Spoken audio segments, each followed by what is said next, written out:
through my work. All right, you guys, you can sit down. Oh, sorry.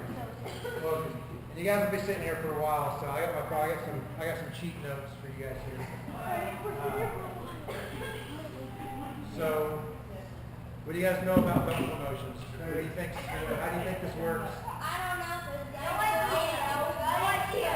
I never made it. Isaac and Creed. I'm going to have to separate you two. Pay attention. So, belts go up in colors. In between colors are stripes. So, X amount of time that you've been here, some of the things that you've learned, you'll get some stripes. After you get 4 stripes, the next progression is going to be your next belt color. Does that make sense? Isaac, come here. Sit right here, buddy. So, right now you guys are all white belts, right? So we're going to be doing some stripes today.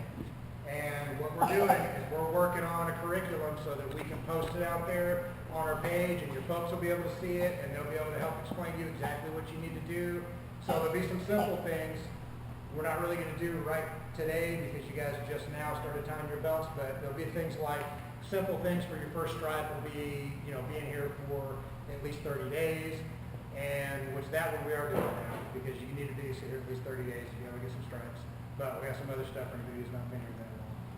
And learning how to tie your belt the right way, there'll be the way that you behave in class, how well you pay attention, things like that. And then we'll progress on the types of techniques, how many submissions you know from side control, whether you know the difference between mount and guard, things like that. So, and I understand for you guys that your commitment level has to match somebody else's, right? Because who in here, how'd you guys get here? Anybody got a driver's license? No, right? So your folks have to put in a lot of time to get you guys here. So let's make sure that we're not wasting their time either, and that we're getting you guys where you need to be, where you can protect yourselves, where you're growing as a person, all that good stuff. Does that make sense? Everybody on board? So one other thing, as we're doing this, let's make sure that we're quiet and paying attention, because I want to be able to say something real good about all you guys. And while I'm doing that, we don't want to be rude and talking while somebody's hearing something good about themselves, and their parents are getting to hear something good about them, because you don't want somebody doing that when it's your turn. So let's all make sure that we're being respectful of each other and of everybody else that's in here. Does that make sense? Make sense? Pretty good. Thank you. All right. So first person that's been here for at least 30 days, and this guy's been doing pretty well. I was afraid I was going to lose him the other day. I was talking to him a little bit. It's Jude. Jude, come here, buddy. So, let me see your belt. So Jude, let me just tell you a couple things about Jude.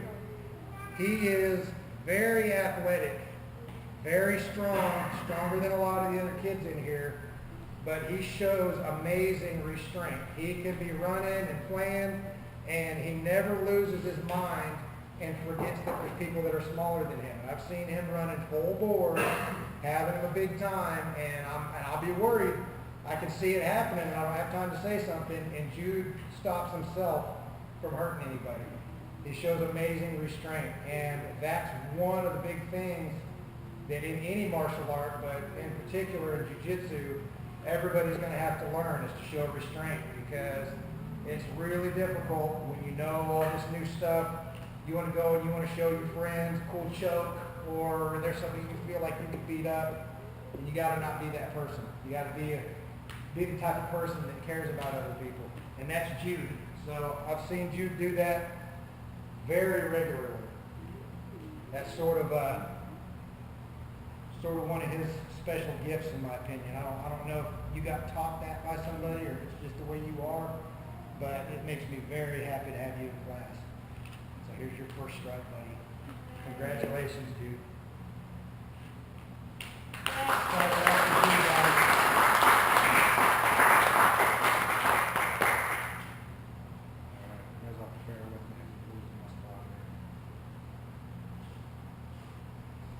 Took some notes today. I didn't want to forget to say certain things about you guys.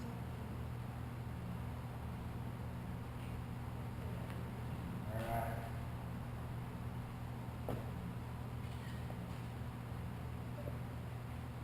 So next person's been here a while, and this person is a little bit worried at first because this person was a little bit young, and I wasn't sure if they'd be able to pay attention. It's Mr. Isaac. Come here, buddy.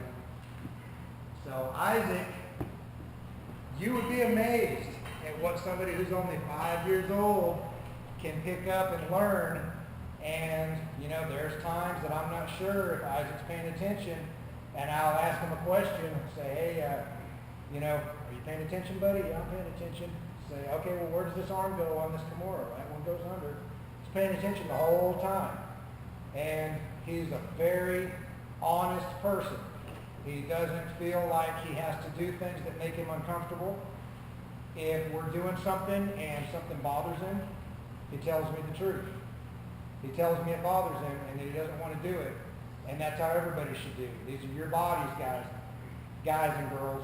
And you shouldn't let people do things to your body that make you uncomfortable, even if you're in here, until you get to a level where you feel like you want to push yourself a little bit. But very important to be able to tell people when things bother you and when they make you uncomfortable. That's part of what we do here. So Isaac's one of the best at that. He's always very honest, pays so much attention, has an exceptional attention span for somebody his age. I just couldn't be prouder of you, Isaac. You really make me happy. You've blown me away by your attention span and your good behavior. Congratulations on your strike, buddy.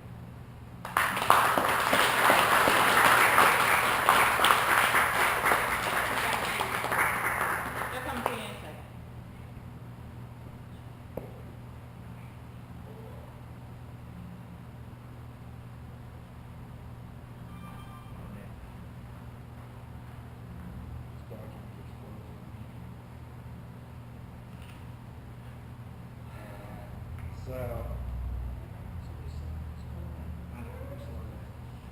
Alright, so this next person's been here a while, been here well over 30 days, and always makes me smile. Sierra, come on out here. At least get your stuff going on. So, speaking of people who will let you know if something's making them uncomfortable, alright, I've got 3 kids, all girls. So, in my mind, it's particularly important for a girl to learn at an early age to tell people what makes them uncomfortable with their bodies. Too many girls don't feel like that they should be allowed to do that. People pressure them, and you know, maybe if that was fostered in a little bit more places. I don't know that school always fosters that, but everybody should be able to tell somebody they don't like what's going on with their body. But girls in particular run into issues with that, especially when they become teenagers. I've seen it happen. And Kiara always tells me the truth. She's not worried to tell me this makes me feel uncomfortable. I don't feel comfortable with this new person, and that's okay. Anytime something's going on with your body, somebody else being near you, whatever, if you're not comfortable with it, you shouldn't feel like there's anything wrong with saying this makes me feel uncomfortable. You guys understand that? And Kiara does a great job always telling me the truth about what's going to make her uncomfortable. And even if it's just a look, even if she just has to cut me that little look and let me know. And that's very important. Everybody should be able to do that. And it makes me very happy when I see a young lady start exercising that type of behavior. And beyond that, her general attitude in here is always really good. She's always happy, and I'm don't take it off yet. You know, I'm a human being. It makes me happy when I see somebody and they're happy to see me.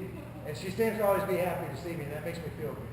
Kiara, I'm very proud of you. Congratulations.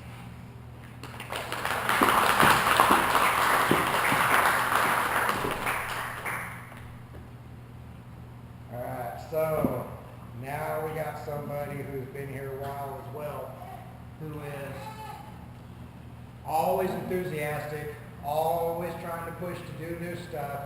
Caden, come on out here, buddy. So, Caden is one of these people who reminds me all the time that kids jiu-jitsu isn't just about you kids. Then if I'm doing right and I keep you guys motivated, eventually you guys are the future of our school. You guys are the people who are going to be ending up in adult class if you stick with us long enough. And if I do my job of keeping you happy and excited and keeping you where you feel like these techniques are worthwhile, you're going to come back. And so I told Caden one day that his UPA, which is also a wrestling bridge, at least the one we were doing, looked like a real wrestler. A wrestler like a college wrestler. And it did. And he says, really? Also taught me that I should start, doing a little better with recognition. But I said, do you think you're going to wrestle when you get into high school? He says, well, no. I said, well, why not? He says, because I'm going to do jiu-jitsu. And for some reason, I don't know why, it never dawned on me to think that you guys might actually want to hang out with me for that long. So beyond that, Caden he's got one of the biggest hearts, and he always wants, he's dedicated. He always wants to do more. I say, let's do games. He wants to learn a submission. He's always got a question. He's always telling me about something that went on in school and asking me my opinion on what I think he should have done or how he could have handled it or did he handle it right. What would I have done? And, he suffers from the same thing a lot of us suffer from, right? Sometimes you want to be a little bit of a tough guy. You've got the stuff, but he restrains himself and he doesn't do that. He gets some advice. He talks to folks first, and that is very, very difficult to do. Now, with Caden, he's done a few more things and learned a few more techniques. And so he's getting a couple of stripes here today. He's way behind, guys. But I am just thrilled to death that he keeps coming back. Every now and then you run into even a kid that makes you kind of want to be a little bit more like him. Caden's that guy. Congratulations, buddy.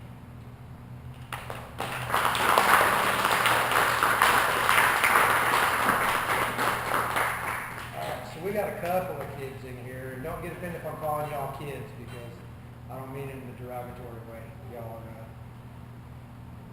boys, girls, young men, young women, whatever, but your kids. So we got a couple of kids that are way far behind. So a little backstory. In January 2015, which has been a while ago, Mike and I went across town and started training with Alpha Jiu-Jitsu for a while. And, I like to hang out with my kids. So I brought her along with me, and pretty soon she's running around and doing adult class and doing all the warm-ups with all these grown-ups, and Eric's doing them too, and then they started taking kids class together. So they've been doing jiu-jitsu for a long time. There's some stuff that they've learned that we haven't even done here yet, and they're quite a ways ahead as far as mat time is concerned. So Eric, come on out here, buddy. So Eric is you already have black one here, so we don't have to do the same thing. So Eric is always enthusiastic, always asking to do more, and he's dependable in a way that, let me explain it. So we had a kid here one day that was kind of trying to push everybody. It's my mom, guys, just so you know, your mom will never stop calling you, I promise. So this kid was a little bit out of line. He kept trying to push some other kids around a little bit. We ended up doing like a race-off thing in the class. And I knew, because I know Eric, that the things that I pitted them against, and that kid, it sounds kind of mean, but he kind of needed to learn a little bit of a lesson without somebody screaming at him. And he needed to learn how to lose, but I also didn't want somebody choking him or hurting him. But he just wanted to win. And I knew Eric could beat him.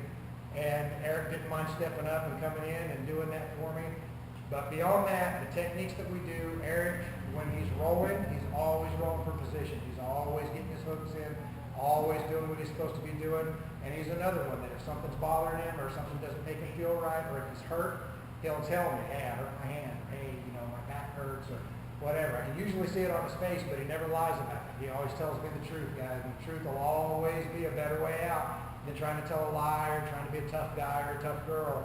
We're here to learn technique. We're not here to be tough guys. So in that vein, and with Eric and all his time that he has already spent, he's getting a couple of stripes too, because he's earned it. He's been on the mat for years now.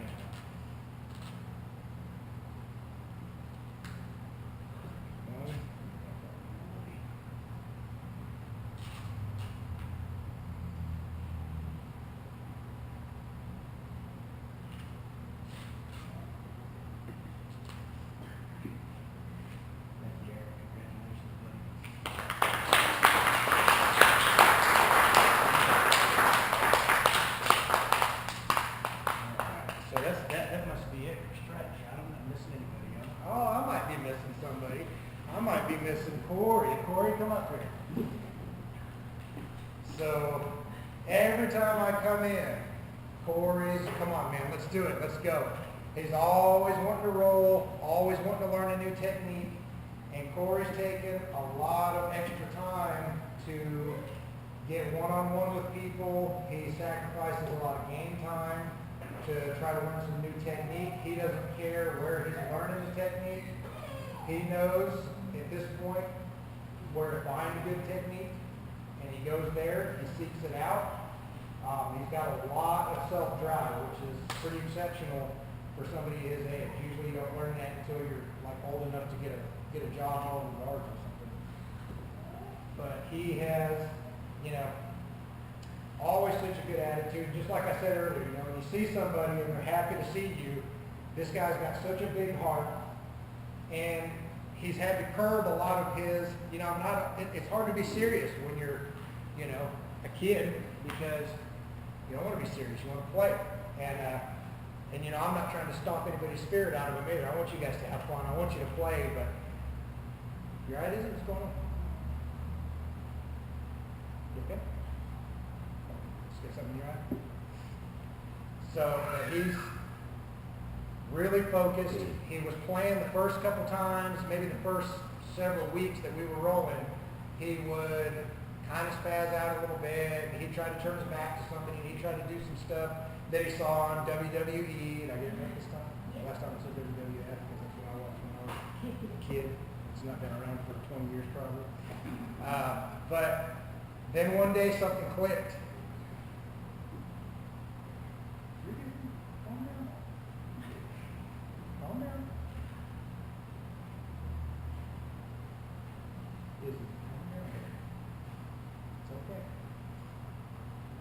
So something clicked one day, and Corey started rolling for position and doing some stuff that he's learned in class, and not just falling to his back, and not just playing and not jumping up and banging on his elbow and trying to elbow drop people, you know, and he was actually rolling for position and learning arm bars and kimuras and start grabbing all this stuff.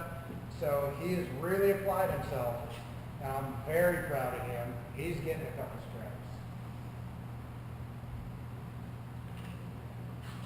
I have no doubt if somebody was going to get the most likely to end up in adult class award,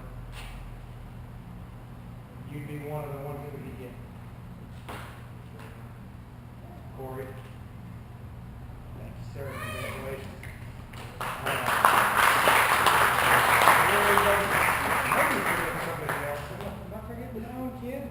Did I forget my own kid? Come here.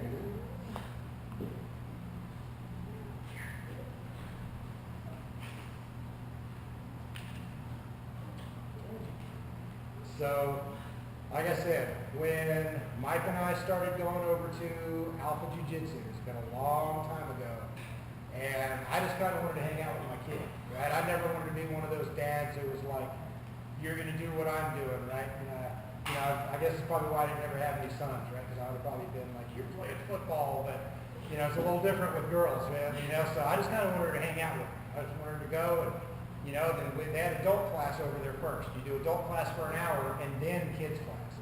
And, you know, so I'm going anyway, so she's got to hang out for an hour. Well, she started doing warm-ups with us, and some of the other adults would, you know, sometimes she would have trouble with it. The other adults were very forgiving, even though there was one kid in adult class doing these warm-ups. And, you know, she would say she couldn't do it, and it was kind of like a big family. Other people were like, hey, we just need you to push yourself just a little bit harder. And she would. And so she'd been over there that whole time. She learned how to do the tackle the giant drills, learned how to do, what were some of the other drills? You remember? All the back control drills. You know, so now she's over here. She's really worked on her push and pull, worked on her arm drags, even in Walmart. I can't even walk through Walmart without this kid shoving me into something or trying to arm drag me or trying to do whatever. So, but she's just like Eric. She's been on the mat well over a year now. And better than a year and a half. I tried to go back in Facebook and look at all my pictures and see if I could figure out exactly how long. But it's been a long time. So her stripes, are well overdue, just like Eric's were. So I didn't mean to scare you, Nick.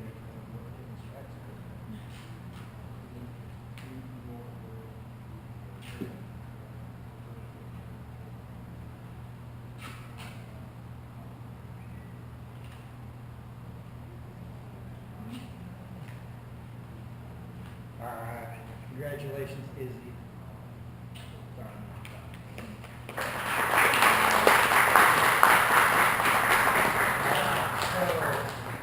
For those of you who didn't get any stripes, you still don't have the black spot on your belts. So we're going to have to do that. We got plenty of time for that. So let's see. Who do we want to start with? Maybe we'll just start over here. Thaddeus, you got your belt on, buddy? Come here. Please. So Thaddeus, how old are you? 4? So Thaddeus, I hear that we've got a 4-year-old signing up. And I asked him, like, who's responsible for this 4-year-old signing up? Right? I didn't realize he was a part of the Fab 4 crew. Right? And I was concerned. Right? You got a 4-year-old in your class and your age range is up to, around 11 or 12.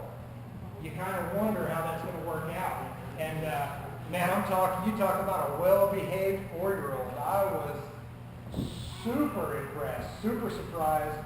My attitude changed after the first class. That should teach you a lesson. It taught me a lesson that just because you think you know what's going to happen, or you think somebody's a certain way because of how old they are, or how they look, or their gender, or whatever, you usually don't know what you're talking about until you talk to that person and you get to deal with them. And Thaddeus is always happy. This guy always tries. He learns stuff. His attention span blows me away. He's always paying attention. Always, sometimes it's hard to find somebody that's the same size as him to work these drills, and he never disappears. He always hangs out. Of course, he's going to play a little bit. He's 4, right? How are you going to stop being 4 years old? 4. But I'm very impressed with you. I'm happy that you're in this class. And man, I can't wait to see you grow and keep doing this. Congratulations, buddy. You're getting your black.